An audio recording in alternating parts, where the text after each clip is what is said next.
See What I See, exclusive on Spotify.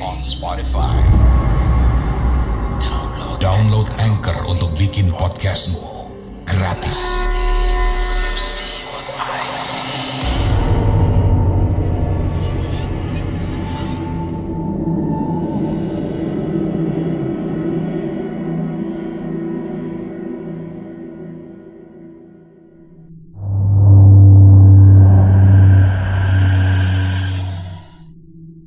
Saya pernah tergabung dalam satu komunitas peduli tahun 90-an bersama dengan orang-orang hebat lainnya.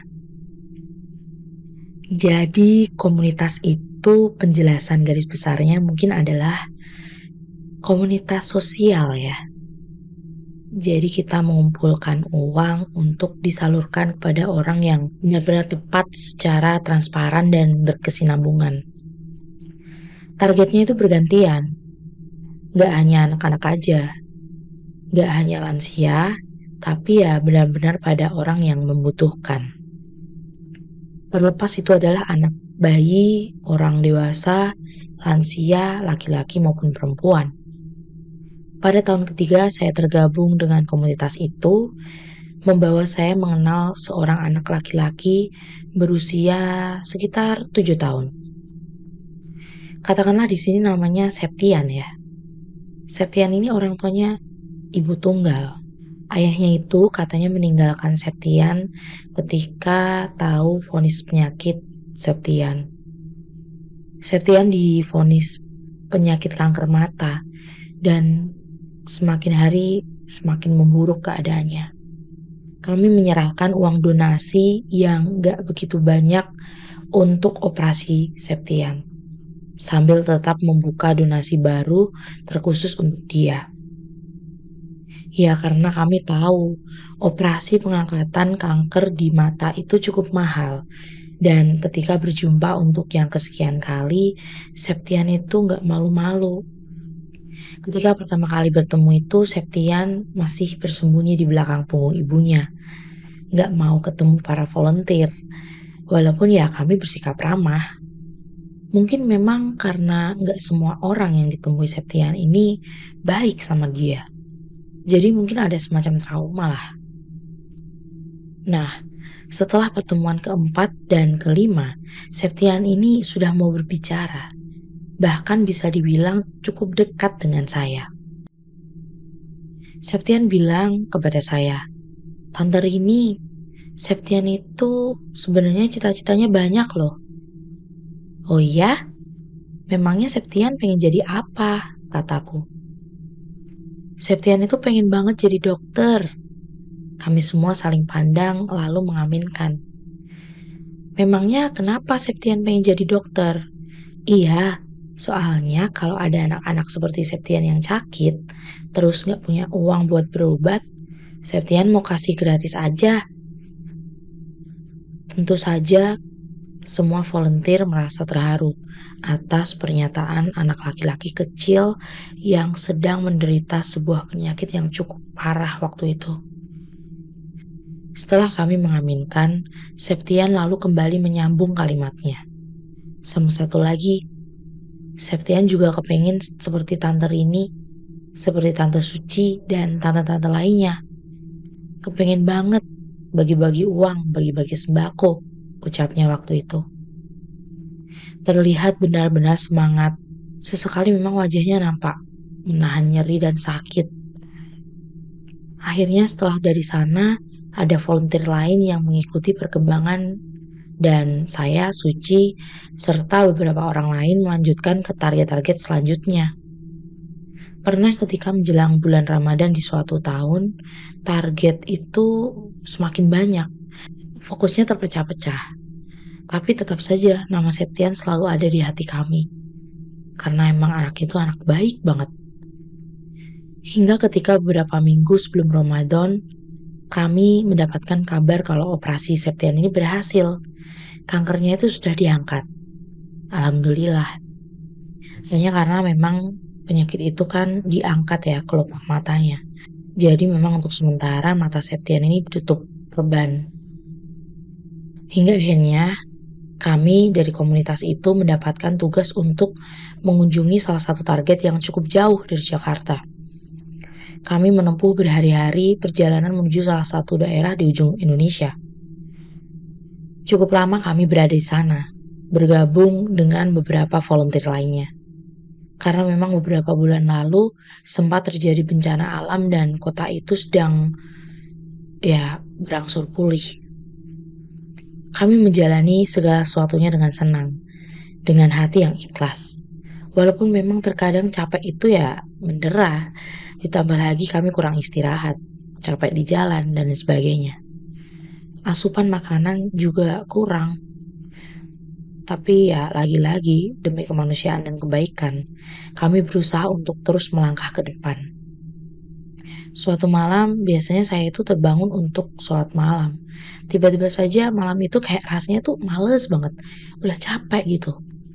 Bukan males karena apa ya, tapi karena badan tuh udah benar-benar lunglai banget, luar biasa. Sampai mau menggerakkan jempol aja pun rasanya tuh benar-benar gak bisa gitu. Saya terbangun saat merasa bahu saya terguncang-guncang. Saya pikir Suci atau teman volunteer yang lain. Ketika saya membuka mata, saya terkejut melihat Septian ada di samping tempat tidur saya. Anehnya, saya seolah terhipnotis, berjalan dalam keadaan yang belum sepenuhnya sadar. Saya mengikuti Septian, membuka pintu dan berjalan sampai ke ujung ruangan, lalu membuka pintu depan.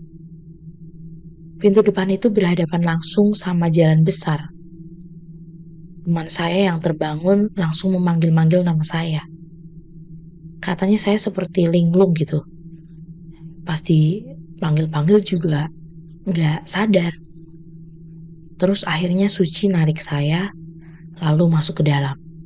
Baru saya sadar. Saya bilang, saya melihat Septian. Terus kata Suci, mana mungkin? Kita ini lagi di ujung Indonesia. Septian itu ada di Jakarta. Saya mengucap istighfar. Tapi kayaknya tadi benar-benar Septian. Seperti nyata gitu. Ketika bertemu tadi, Septian itu memiliki sepasang mata yang lengkap. Tanpa sakit, tanpa benjolan. Tanpa darah maupun nanah. Benar-benar seperti sepasang mata normal. Saya merasa aneh dengan hal itu sebetulnya. Paginya, saya ingin menghubungi volunteer yang menjaga Septian. Tapi karena terjadi gempa susulan, kami kehilangan akses sinyal untuk beberapa jam, bahkan hampir setengah hari. Karena kesibukan dan keriuhan beberapa hari kemudian, acara menghubungi Septian dari volunteer yang ada di sana, itu kembali tertunda gitu karena fokus saya itu terpecah. 1 minggu kemudian, kami kembali menggunakan pesawat, tapi masih harus transit untuk tiba di Jakarta. Dan setelah tiba di Jakarta, sekitar jam 6 sore, kami masih harus menunggu mobil jemputan lagi. Sambil menunggu teman-teman, ada yang beristirahat di restoran bandara, ada yang pergi sholat, dan lain sebagainya. Saya memilih untuk sholat dan saya berjalan menuju tempat wudhu wanita. Itu kan berbelok, ada semacam lorong ya, berbelok ke kanan. Sementara tempat wudhu laki-laki itu ada di sebelah kiri. Saat itu saya ditabrak seorang anak laki-laki mengenakan kaos berwarna biru laut. Anak itu tertawa riang banget, seneng banget kayaknya. Saya gak marah sih, saya cuma teriak sambil kaget gitu. Karena dia lari, nanti takut kepleset. Dia cuma jawab, maaf kak. Soalnya takut gak kebagian soft paling depan katanya. Sambil ngomong seperti itu, dia sambil noleh sekilas. Saat dia noleh, gak ada angin, gak ada hujan, saya langsung nangis. Anak laki-laki itu Septian. Dia punya wajah yang sangat persis. Tapi matanya gak diperban. Enggak juga sedang sakit. Sepasang mata indahnya itu sama seperti sepasang mata Septian yang membangunkan saya untuk sholat malam itu. Saya di situ langsung nangis. Sampai saya itu benar-benar gak tahu kenapa saya bisa nangis. Saya sholat. Saya minta Septian dan keluarganya itu tetap survive. Tetap sehat. Saya juga mendoakan target-target lainnya yang memang saya sayangi juga. Gak cuma Septian. Sampai pada saat saya keluar dari musola itu, saya tuh masih terus nangis. Sampai Suci bilang, "Udah Rin, udah. Kita langsung ke rumah Septian aja yuk." Pas sampai rumah Septian, rumahnya itu sepi, tenang. Lalu ada suara mengaji dari dalam. Biasanya itu ketika buka pintu akan ada kasur Septian yang biasa dia buat tempat tidur gitu, tempat dia main. Tapi kali itu tidak ada. Cuma ada sajadah bapak dan ibunya. Sebenarnya saya udah gak kuat banget sih buat ngelanjutin cerita ini. Sampai di sini aja saya masih benar-benar sedih kalau keinget. Saya ucapkan salam. Ayah dan ibu Septian ini terkejut. Ibunya itu tiba-tiba meluk saya. Sampai di titik itu saya udah gak bisa ngomong apa-apa lagi. Ibunya Septian juga gak bisa ngomong apa-apa. Saya, Suci, dan volunteer lain itu seolah udah tahu apa yang terjadi tanpa harus diceritakan. Ibunya nangis selama beberapa menit. Saya juga nangis. Gak kuat banget rasanya. Ibu Septian berbisik, "Tante Rini, Septian udah gak sakit lagi." Di situ saya gak kuat banget, saya nangis lagi. Di situ saya udah gak kuat banget, saya nangis lagi. Saya mengucap istighfar berkali-kali. Sampai ke rumah saya tuh masih benar-benar shock. Malam itu kami sholat Isya, lalu mengadakan pengajian kecil-kecilan, membaca Yasin, dan mengirimkan Al-Fatihah khusus untuk Septian. Kami sedih memang, tapi hidup harus terus berjalan. Masih banyak kebahagiaan yang masih harus kami perjuangkan.